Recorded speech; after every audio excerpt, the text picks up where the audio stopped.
There is really an increase in Einstein's relativity. At least in one of his famous works you can trip over them. This work is called Explanation of the Perihelion Motion of Mercury from General Relativity Theory. The idea behind relativity is intuitively clear. Especially the train travelers are often confronted with the situation in which they are not sure whether their own or the neighboring train moves. The generalization of the principle of relativity to electrodynamics led to complications such as length contraction and time dilation. The Lorentz transformations helped to solve these complications. A reference system became 3 metrical coordinates and a 4th coordinate, time.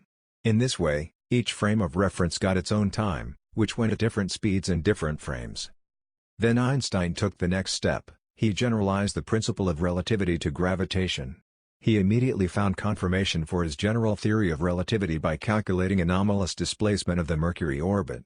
The result was exactly the same as the observing value. However, he had violated the rule of special relativity. He used the own time of the moving planet to determine the equations of motion in the frame of reference of the center of mass. He wrote, "The law of areas is also accurate in the magnitude of second order, when one uses the period of the planet for the time measurement." The fulfillment of the conservation laws is required in physics. This is about preserving the angular momentum. And it is preserved when the own time of the moving planet is used in the calculation.